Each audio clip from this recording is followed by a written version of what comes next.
Brutal movie আমরা কম বেশি সবাই পছন্দ করি। বর্তমান সময়ে হলিউডে ব্রুটাল মুভির নাম নিলেই আমাদের মাথায় আসে জন উইক বা ফাইনাল ডেস্টিনেশন সহ আরও অনেক মুভি। কিন্তু আজকে আমি যে মুভিটির এক্সপ্লেন করব সেটা এদের থেকেও কয়েক লেভেল উপরে, যেখানে একজন বুড়ো দাদুকে দেখানো হয়েছে আর তাকে দেখলে রাশিয়ার প্যান্ট পর্যন্ত ভিজে যেত। তো বলছিলাম 2025-এর একদম শেষ দিকে মুক্তি পাওয়া সেই রোড টু রিভেঞ্জ মুভিটির কথা। যেহেতু এই মুভিটিতে প্রচুর ব্রুটাল সিন রয়েছে তাই বাচ্চারা এই ভিডিওটি দেখবে না। তাহলে চলার কথা না বাড়িয়ে শুরু করি আজকের অ্যাকশনে ভরপুর মুভি এক্সপ্লেনেশন। আগের পার্টে আমরা আতামিকে দেখেছিলাম সেই মাটির নিচ থেকে 30 কেজি সোনা খুঁজে পেয়েছিল, আর সেই সোনা কেড়ে নিতে এসেছিল কিছু নাৎসি বাহিনী।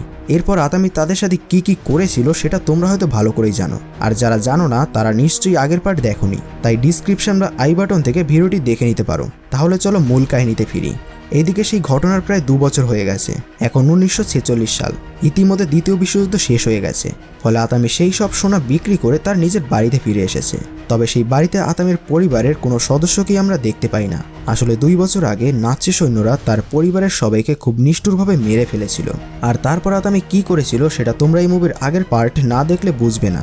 যাই হোক, এদিকে আতামি বাড়িতে এসে একদম ভেঙে পড়ে, কারণ তার ছোট ছোট বাচ্চাদেরকেও তারা রেহাই দেয়নি। তখন আতামি পুরো বাড়িটাকে ভালো করে ঘুরে ঘুরে দেখতে থাকে। সে এই জায়গাটি ছেড়ে দূরে কোথাও চলে যেতে চায়, কারণ এই জায়গাটার নাম ছিল কারিলিয়া। একসময় এটা ফিনল্যান্ডেরও অংশ ছিল, কিন্তু সোভিয়েত ও ফিনল্যান্ডের মধ্যে একটি চুক্তি হওয়ার পর এই কারিলিয়া এখন সোভিয়েতদের এলাকা হয়ে গেছে। তাই আতামি তার পরিবারের শেষ স্মৃতি ধরে রাখার জন্য এই বাড়িটিকে তার সাথে করে ফিনল্যান্ডে নিয়ে যেতে চায়। তাই আতামি সব কার্ডগুলোতে নাম্বার লিখে কার্ডগুলো খুলে লরিতে লোড করতে থাকে। আর কিছুক্ষণ পর সব কার্ডগুলো খোলা হয়ে গেলে তার কুকুরটিকে সঙ্গে নিয়ে আতামি তাড়াতাড়ি করে ফিনল্যান্ডের দিকে রওনা হয়ে যায়। তার উদ্দেশ্য হলো এই সোভিয়েত এলাকা থেকে তাড়াতাড়ি করে বের হয়ে ফিনল্যান্ডে গিয়ে তার পরিবারের শেষ স্মৃতিটুকু নিয়ে বাকি জীবনটা কাটিয়ে দেওয়া। একই সময় সাইবেরিয়ার একটি কারাগারে আমরা একজন মানুষকে দেখতে পাই, যাকে জেলে বন্দি করে রাখা হয়েছিল। এই কয়েদির নাম ছিল ইগোর। এরপর একজন জেনারেল এসে তাকে বলে, যুদ্ধের সময় তুমি তোমার বাহিনীকে নিয়ে কারালিয়ায় গিয়েছিলে আর সেখানে ভয়ানক মৃত্যুকাণ্ড ঘটিয়েছ। সেই হত্যাকাণ্ডের ভিতরে আতামির পরিবারও ছিল। তখন জেনারেল বলে, সেই আতামি রেড আর্মির প্রায় 300 জনেরও বেশি সৈন্যকে একাই মেরে ফেলেছে। সে অত্যন্ত ভয়ানক ও নৃশংস, আর আমাদের 300 জন সৈন্যকে মারার পর সে পুরো পৃথিবী জুড়ে পরিচিত হয়ে গেছে। এখন আমি চাই, যেহেতু তুমি আতামির পরিবারকে মেরেছিলে, তাই তোমাকেই আতামিকে শেষ করতে হবে। এই কাজের জন্য তুমি আমাদের কাছ থেকে সব রকমের সাহায্য পাবে, আর তুমি যদি আতামিকে শেষ করতে পারো তাহলে আমি তোমাকে এই জেল থেকে মুক্ত করে দেব। তখন ইগোর জেনারেলের কথায় রাজি হয়ে যায়। এদিকে আতামি যখন তার বাড়ির জিনিসপত্র নিয়ে যাচ্ছিল তখন দুজন আর্মি তার পথ আটকে দাঁড়ায়। আতামি ট্রাকের লুকিং গ্লাসে দেখতে পায় পেছন থেকে আরও একটি গাড়ি তার দিকে এগিয়ে আসছে। সে বুঝে যায় এদের উদ্দেশ্য মোটেও ভালো নয়। আতামি তার পাসপোর্ট সেই সৈন্যদের দিয়ে দিলে সৈন্যটি সেটা নিয়ে পেছনে থাকা অফিসারকে দেখায়। আর এখানে আমরা অফিসারের জায়গায় ইগোরকে দেখি, যে আতামির পুরো পরিবারকে হত্যা করেছিল। ইগোর সেই পাসপোর্ট দেখেই চিনে ফেলে যে এটাই হচ্ছে সেই আতামি। তখন ইগোর বলে, আমি শুনেছি আতামি নাকি তার পুরনো বাড়িকে খুব ভালোবাসে, তাই ওকে এই বাড়ি সহ এখানেই পুড়িয়ে মেরে ফেলো। এদিকে আতামি তার সাইড গ্লাসে সব দেখছিল। সে দেখে দুজন সৈন্যদের মধ্যে একজন একটি পেট্রোলের বোতলে আগুন ধরাচ্ছে, আর অন্যজন বন্দুক নিয়ে তৈরি হয়ে আছে। আতামি বুঝতে পারে তার সাথে কিছু একটা হতে চলেছে। তারা হামলা করার আগেই আতামি একজন সৈন্যকে গাড়ি দিয়ে ধাক্কা মেরে এমনভাবে হত্যা করে যেটা দেখে ইগোর রীতিমতো ভয় পেয়ে যায়। অন্যদিকে আতামি সেই বন্দুকধারী সৈন্যকে তার গাড়িতে তুলে নেয় আর তাকে মারতে মারতে অজ্ঞান করে ফেলে। এরপর সে দ্রুত ট্রাক নিয়ে সেখান থেকে পালিয়ে যেতে থাকে। কিছু দূর যাওয়ার পর আতামি দেখে তার কাছে থাকা বন্দুকটিতে গুলি লোড করা নেই। তখন সে পাশে থাকা সৈন্যটিকে গুলি লোড করতে বলে। অন্যদিকে ইগোরও তাকে ধরার জন্য আরও একটি আর্মির দল তার পেছনে লাগিয়ে দেয়। কিন্তু কিছু দূর যেতেই আতামি তার ট্রাক থামিয়ে তার পেছনের ট্রাকে থাকা সব সৈন্যদেরকে এক এক করে মেরে ফেলে। ততক্ষণ ইগোরও সেখানে চলে আসে, আর এই দৃশ্য দেখে সে বুঝতে পারে সে এবার ভুল মানুষের সাথে পাঙ্গা নিয়ে ফেলেছে। তখন ইগোরের সাথে থাকা সৈন্যটি আতামিকে লক্ষ্য করে গুলি চালাতে চায়, কিন্তু তার গুলি চালানোর আগেই আতামি গুলি করে তার খুলি উড়িয়ে দেয়। আতামির টার্গেট এখন ইগোরের উপরে। তবে আতামি জানতো না যে এই ইগোরই তার পুরো পরিবারকে হত্যা করেছিল, যার ফলে আতামি তার উপরে গুলি না চালিয়ে তার গাড়ির টায়ার ফাটিয়ে দেয়। এরপর সেই জায়গা থেকে দ্রুত ট্রাক নিয়ে বেরিয়ে পড়ে। তবে ইগোরা ছিল খুবই শয়তান। সেই দ্রুত রেডিওর মাধ্যমে সেখানে আরও কিছু খতরনাক সেনাকে পাঠাতে বলে, যারা কিছুক্ষণের মধ্যে সেখানে চলে আসে আর আতামির পিছু করতে শুরু করে। ইগোর নিজেও ততক্ষণে তার গাড়ির টায়ার ঠিক করে তাড়াতাড়ি করে বেরিয়ে পড়ে। এদিকে আতামি জানতো নিশ্চয়ই তার পেছনে আরও সৈন্য আসবে, তাই সে রাস্তা বদলে পাশের একটি গলি দিয়ে ঢুকে যায়। কিন্তু ইগোর এতই চালাক ছিল যে সেই আতামির এই চালাকিও ধরে ফেলে। ফলে সঙ্গে সঙ্গে ইগোর সব সৈন্যকে সেই ছোট রাস্তা থেকে ঢুকতে বলে, আর তারা আবার আতামির পিছনে পড়ে যায়। এবার তারা আতামিকে আর ছাড়বে না। আতামি তখন সেই সৈন্যগুলোকে লক্ষ্য করে গুলি চালাতে শুরু করে, কিন্তু সৈন্যগুলো বুলেট প্রুফ জ্যাকেট পরে থাকায় আতামির গুলিগুলোতে তাদের কোনোই ক্ষতি হচ্ছিল না। বরং একজন সৈন্য আতামির দিকে গুলি চালালে সেটা তার হাতে এসে লাগে, ফলে ট্রাকটি প্রায় উল্টেই যাচ্ছিল, কিন্তু আতামি কোনো মতে ট্রাকটি সামলে নেয়। এদিকে একজন সৈন্য লাফিয়ে আতামির ট্রাকে উঠে পড়ে আর উপর থেকে গুলি চালাতে থাকে। তখন আতামি কোনো রকমে নিজেকে বাঁচিয়ে সেই সৈন্যকে নিচে ফেলে দেয়, আর ঠিক তখনই পিছন থেকে আসা ইগোরের গাড়ি তাকে পুরো পিষে দেয়। অন্যদিকে বাকি সৈন্যগুলো আতামিকে মারার অনেক চেষ্টা করে, কিন্তু আতামিকে মারা যদি এতই সহজ হতো তাহলে শিশু পার্ট 1-এ সে একাই 300 সৈন্যকে খুবই ভয়ানকভাবে হত্যা করতে পারতো না। এদিকে আতামি একের পর এক সব সৈন্যকে খুবই ভয়ানকভাবে মেরে ফেলে। এক পর্যায়ে আতামির পেছনে শুধু ইগোরই বেঁচে থাকে। তখন ইগোর সুযোগ বুঝে আতামির ট্রাকে আগুন ধরিয়ে দেয়, কিন্তু এদিকে আতামির ট্রাকে তখন সেই মরে যাওয়া সৈনিকের দেহ পড়েছিল, যার কাছে কিছু বোমাও ছিল। ফলে আতামি সেই দেহটিকে ইগোরের গাড়ির উপরে ছুঁড়ে মারে, কিন্তু বিস্ফোরণ হওয়ার আগেই ইগোর দ্রুত গাড়ি থেকে লাফিয়ে নিজেকে বাঁচিয়ে নেয়। এরপর আতামি দ্রুত সেখান থেকে পালিয়ে ট্রাকটি নিয়ে জঙ্গলে ঢুকে পড়ে আর লতাপাতার সাহায্যে গাড়ি থেকে আগুন নেভাতে থাকে। এরপর আগুন নিভে গেলে সে ট্রাক থামিয়ে সবকিছু আগের মতো ঠিক করতে থাকে, আর ইঞ্জিন গরম হয়ে গেলে তাতে ঠান্ডা জল ঢালে, কারণ এখনও তাকে আরও অনেক দূর যেতে হবে। এরপর আতামি কুকুরটিকে খাবার দিয়ে সে একটু সময়ের জন্য বিশ্রাম নিতে থাকে। ঠিক তখনই সে উপরে দুটো ফাইটার প্লেন দেখতে পায়। আতামি বুঝতে পারে তাকে এখান থেকে এখনই পালাতে হবে, তাই সে দ্রুত ট্রাক নিয়ে আবারও পালাতে শুরু করে। কিন্তু ততক্ষণে উপর থেকে প্লেনগুলো তার উপরে ঝড়ের বেগে গুলি চালাতে শুরু করেছে। আতামি কি করবে বুঝতে না পেরে ট্রাকটা কোনো রকমে এদিক ওদিক করে বাঁচাতে থাকে, কিন্তু এভাবে সে আর কতক্ষণ বাঁচতে পারবে। কিন্তু আতামি তো আবার হার মানার লোক নয়। এদিকে ক্রমশ প্লেনগুলো তার একদম কাছে চলে আসছিল। ঠিক তখনই আতামি তার সামনে একটা ভাঙা ঘর দেখতে পায়, আর সাথে সাথে সে ট্রাক নিয়ে ঘরটির ভিতরে ঢুকে যায়। আতামি জানে এই প্লেনগুলো ঘরটিকে বোমা ফেলে উড়িয়ে দেবে, তাই সে অপেক্ষা করতে থাকে কখন প্লেনগুলো এখানে বিস্ফোরণ ঘটাবে। আর ঘরটিতে বিস্ফোরণ হওয়ার আগেই আতামি কোনো মতে ট্রাক নিয়ে বেরিয়ে যায় আর ঘন জঙ্গলের ভিতরে ঢুকে পড়ে।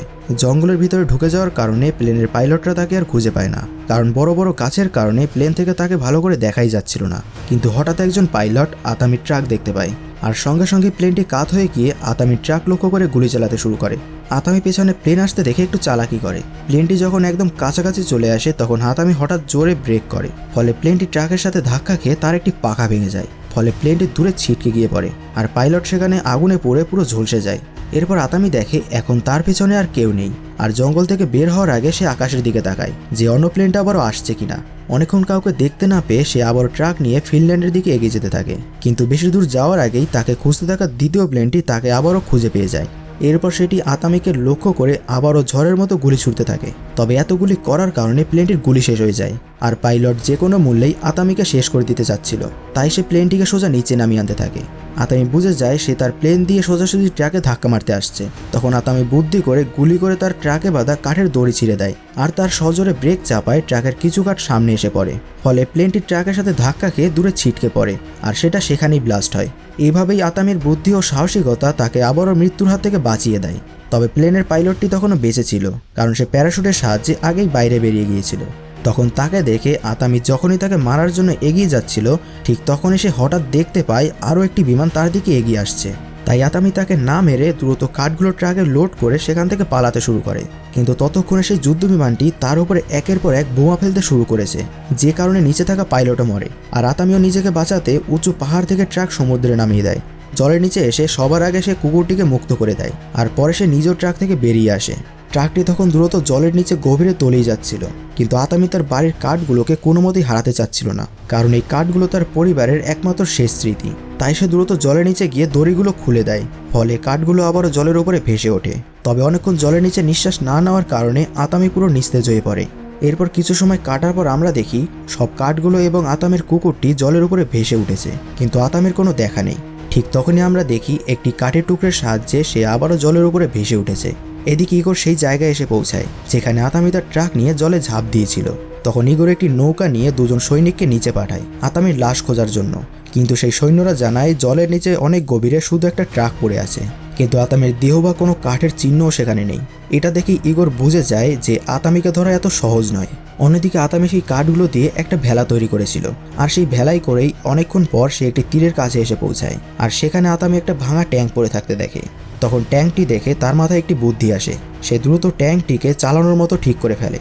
যেহেতু এখান থেকে ফিনল্যান্ডের বর্ডার খুব কাছেই ছিল, তাই সে সব কাঠগুলো ট্যাঙ্কের সাথে বেঁধে নেয় আর সেটা নিয়ে দ্রুত বর্ডারের দিকে এগিয়ে যেতে থাকে। এদিকে ইগোর কিন্তু ভালো করেই জানতো আতামি ফিনল্যান্ডে যাবে, আর তাকে যেতে হলে এখান থেকে যেতে হবে। তাই সে অনেক সৈন্য নিয়ে বর্ডারে এসে অপেক্ষা করতে থাকে। আতামিও ট্যাঙ্ক নিয়ে দ্রুত ফিনল্যান্ডের সীমান্তে এগিয়ে যাচ্ছিল। যদি সে একবার ফিনল্যান্ডে পৌঁছাতে পারে তবে সোভিয়েত সৈন্যরা তার আর কোনো ক্ষতি করতে পারবে না। তখন ইগোর তার ট্যাঙ্কটাকে দেখতে পেয়ে তার লোকেদের অনবরত গুলি চালাতে বলে, কিন্তু আতামি তার ট্যাঙ্কে সেট করা বোমাগুলোয় আগুন লাগিয়ে দেয়। ফলে পুরো ট্যাঙ্কটি শূন্যে উড়ে গিয়ে অন্য পাশে চলে যায়। কিন্তু দুর্ভাগ্যবশত তখনই ট্যাঙ্কের চেনটা ছিঁড়ে যায়। ফলে আতামির ট্যাঙ্কটি উড়েও ঠিকঠাকভাবে ফিনল্যান্ডের মাটিতে যেতে পারে না। আসলে আতামির পরিকল্পনা এটাই ছিল যে সেই ট্যাঙ্কটাকে উড়িয়ে নিয়ে সোভিয়েত এলাকা পার করে ফিনল্যান্ডে পৌঁছাবে, কিন্তু চেন ছিঁড়ে যাওয়ার কারণে তার এই পরিকল্পনা আর কাজে আসে না। আতামি জানতো সোভিয়েত সৈন্যরা এখনই তাকে ধরে ফেলবে, তাই সে কামড়ে একটি ছুরির হাতল খুলতে থাকে। এরপর সে তার কুকুরটিকে ট্যাঙ্ক থেকে বের করে দেয়, যেটা সাথে সাথে সীমান্ত পার হয়ে ফিনল্যান্ডে পৌঁছে যায়। ঠিক তখনই ইগোর ট্যাঙ্কের কাছে এসে আতামিকে ধরে ফেলে, আর যখনই তাকে গুলি করে মারতে যাবে ঠিক তখনই জেনারেল সেখানে চলে আসে আর তাকে আতামিকে না মারার জন্য নির্দেশ দেয়। এরপর আতামি আর তার বাড়ির কাঠগুলোকে একটা ট্রেনে বোঝাই করা হয়। সেই ট্রেনে করে সবাই সাইবেরিয়ার দিকে রওনা হয়। তখন ইগোর ট্রেনে সেই বগের ভিতরে যায় যেখানে আতামিকে বেঁধে ঝুলিয়ে রাখা হয়েছিল। সে আতামিকে খুবই নির্মমভাবে টর্চার করে। একই সাথে সে প্রচণ্ড নিষ্ঠুরতার সঙ্গে বলতে থাকে, যুদ্ধের সময় আমি হাজার হাজার মানুষকে মেরেছি, যাদের মধ্যে তোমার পরিবারও ছিল। আমি তোমার স্ত্রী এবং 2 সন্তানকে খুবই নৃশংসভাবে খুন করেছি এবং সবাইকে টুকরো টুকরো করে রাস্তার কুকুরকে খাইয়ে দিয়েছি। এই কথাগুলো শোনার পর আতামি রাগে রীতিমতো কান্না করতে থাকে। এটা যেন সে কোনোভাবেই বিশ্বাস করতে পারছিল না। তার পরিবারকে যে হত্যা করেছে সে তার এখন সামনে দাঁড়িয়ে আছে। এই কথাগুলো বলে ইগোর সেখান থেকে বেরিয়ে আসে আর সেই বগিতে যায় যেখানে বাকি অফিসাররা বসেছিল। ওদিকে আতামি তার পরিবারের খুনিকে চোখের সামনে দেখার পর সে নিজের রাগ আর নিয়ন্ত্রণ করতে পারছিল না। আতামি তার সমস্ত শক্তি দিয়ে শিকল ছিঁড়ে নিজেকে মুক্ত করে ফেলে। তার বগের দরজার বাইরে 2 জন পাহারাদার ছিল। তাদের মধ্যে একজন ভিতরে যায় আতামিকে চেক করার জন্য। তখন আতামি তার চামড়ার নিচ থেকে একটা ছুরি বের করে। মানে একবার ভাবো সে কি লেভেলের মানুষ। আসলে তখন আতামি সেই ছুরিটির হাতল খুলছিল ঠিক এই কারণে, যেন সে তার চামড়ার ভিতরে সেটা লুকিয়ে রাখতে পারে। এদিকে আতামি সেই সৈন্যটিকে খুবই নৃশংসভাবে মেরে ফেলে। তখন অন্য সৈনিকটি এই ভয়ানক দৃশ্য দেখে ভয় পেয়ে চলন্ত ট্রেন থেকে লাফ দেয়। এরপর আতামি আরও একটি বগিতে ঢুকে পড়ে যেখানে অনেক সৈনিক ঘুমিয়েছিল। সে নিঃশব্দে এক এক করে সবাইকে মেরে ফেলে। এরপর আতামি সেই বগির দরজা বন্ধ করে ট্রেনের উপরে উঠে যায়, কিন্তু অন্ধকারে একটি লোহার পাইপের সঙ্গে ধাক্কা খেয়ে সে অন্য একটি বগের ভিতরে ছিটকে পড়ে। এই বগিতে থাকা সব সৈন্যরা তখনও জেগেছিল। ফলে তাকে দেখা মাত্রই সবাই এলোপাথারি গুলি চালাতে থাকে, কিন্তু আতামিকে মারা এত সহজ ছিল না। সে 2টো মেশিন গান দিয়ে সেখানে থাকা সব সৈন্যদের খুবই ভয়ানকভাবে মেরে ফেলতে থাকে। এদিকে ইগোর সেই অফিসারদের সাথে বসেছিল। সে পিছনের বগিগুলোতে গুলির শব্দ শুনে বুঝতে পারে এটা নিশ্চয়ই আতামির কাজ। সে তার বগি থেকে বাইরে এসে দেখে পিছনের বগিগুলো সব রক্তে ভেসে গেছে। তখন আতামির এমন ভয়াবহ রূপ দেখে ইগোরের প্রায় প্যান্ট ভিজে যাওয়ার মতো অবস্থা। তাই সে আতামির হাত থেকে বাঁচার জন্য দ্রুত ট্রেন থেকে বাকি বগিগুলো আলাদা করে দেয়। ঠিক তখনই আতামি বাইরে এসে দেখতে পায় ইগোর তার চোখের সামনে থেকে দূরে সরে যাচ্ছে। আতামি তখন পাশের একটি জিনিসের উপর থেকে একটানে কাপড় সরিয়ে ফেলে, আর আমরা দেখতে পাই কাপড়ের নিচে একটা ভয়ঙ্কর মিসাইল ছিল। ইগোর তখন ভয়ে ভয়ে আবারও বগের ভিতরে চলে আসে যেখানে বাকি অফিসাররা বসেছিল। তখন ইগোর হঠাৎ প্রচণ্ড রেগে গিয়ে সবাইকে মারতে থাকে। জেনারেল তখন ইগোরের কাছে অনুরোধ করে সে যেন তাকে ছেড়ে দেয়। তখন জেনারেল তাকে অনেক টাকার লোভও দেখায়, কিন্তু ইগোর তার কোনো কথাই শোনে না। সে তাকেও মেরে ফেলে, কারণ তাদের জন্যই আজ আতামি বেঁচে আছে আর তার জীবন ঝুঁকিতে পড়েছে। আর ঠিক তখনই সে পিছন থেকে খুব ভয়ানক একটা শব্দ শুনতে পায়। আসলে আতামি সেই মিসাইলটি অ্যাক্টিভ করে দিয়েছিল, তাই বগিটাকে নিয়েই মিসাইলটি বিদ্যুৎ গতিতে সামনে এগিয়ে যেতে থাকে। আর সেটা সোজা ইগোরের বগিতে গিয়ে ধাক্কা খায়, আর আতামি সোজা ইগোরের উপরে গিয়ে আক্রমণ করে। আর ফাইনালি এখানে শুরু হয়ে যায় এক অতি ভয়ঙ্কর মারামারি। দুজনে একে অপরকে খুবই নির্মমভাবে মারতে থাকে, কেউ যেন কারো থেকে কম নয়। অনেক মারামারির পর ইগোর প্রচণ্ড চিৎকার করে আতামিকে বলতে থাকে, তোর সমস্যা কি, তুই মরিস না কেন? তখন আতামি কোনো রকমে তার বগিতে চলে আসে যেখানে সেই মিসাইলটি রাখা ছিল। সেই বগিতে গিয়ে মিসাইলটির নাটগুলোকে খুলে দেয়, আর মুহূর্তেই মিসাইলটি সোজা গিয়ে ইগোরের বগিতে আঘাত করে। এদিকে আতামির ট্রেনের যে অংশটি ছিল সেটার সাথে কোনো ইঞ্জিন না থাকায় সেটা সেখানেই থেমে যায়। অন্যদিকে মিসাইলটি ইগোরের একদম সামনে চলে আসে, আর মিসাইলটির মাথা ইগোরের মুখে লাগতেই সেখানে এক ভয়ঙ্কর বিস্ফোরণ হয়, যে কারণে সবকিছুর সাথে সাথে ইগোর সেখানেই মারা যায়। একইভাবে আতামির প্রতিশোধের আগুন অবশেষে শান্ত হয়। এরপর আমরা দেখি আতামি কয়েকদিনের যাত্রা শেষ করে একটি ট্রেনের বগি নিয়ে ফিনল্যান্ডের সীমান্তে এসে পৌঁছেছে। যে বগিতে তার বাড়ির কার্ডগুলো ছিল সেখানে ফিনল্যান্ডের সৈন্যরা তার পাসপোর্ট দেখতে চায়। আতামি যখনই নিজের পাসপোর্ট দেখায় তখনই তারা তাকে সেলুট করে। তারা বুঝতে পারে এই ব্যক্তি সেই অফিসার যিনি একাই সোভিয়েতের 300-রও বেশি সৈন্যকে হত্যা করেছিল। সে আসলে একজন হিরোর চেয়েও কম ছিল না, যাকে এক নামে পুরো পৃথিবী চেনে। যাই হোক, এরপর আতামি ফিনল্যান্ডে ফিরে তার বাড়ির কার্ডগুলো দিয়ে আবার একটা ঘর তৈরি করতে শুরু করে। ঠিক তখন সে দেখতে পায় সেখানে কিছু লোক তার দিকে অস্ত্র হাতে এগিয়ে আসছে, তাই সে আবারও রেডি হয়ে যায় তাদের সাথে লড়াই করার জন্য। কিন্তু তারা কাজে এসে তাকে অবাক করে দিয়ে বলে, আসলে আমরা এখানে এসেছি তোমাকে সাহায্য করতে। যেটা শুনে আতামি খুবই ইমোশনাল হয়ে যায়। এরপর তারা সবাই মিলে আতামিকে তার বাড়ি বানাতে সাহায্য করে। আর এই সুন্দর মুহূর্তের মধ্যে দিয়েই এই ব্রুটাল অ্যাকশনে ভরপুর মুভিটি এখানেই শেষ হয়ে যায়। তো বন্ধুরা, এই ছিল আজকের মুভি এক্সপ্লেনেশন। আশা করি আজকের ভিডিওটি তোমাদের ভালো লেগেছে। আর তোমরা যদি আমাদের চ্যানেলটিকে সাবস্ক্রাইব করে না থাকো তাহলে চ্যানেলটিকে সাবস্ক্রাইব করে দিও। আর এরপর তোমরা কোন মুভিটির এক্সপ্লেন দেখতে চাও সেটাও কমেন্ট করে জানাতে পারো। তাহলে দেখা হচ্ছে পরবর্তী ভিডিওতে। ধন্যবাদ।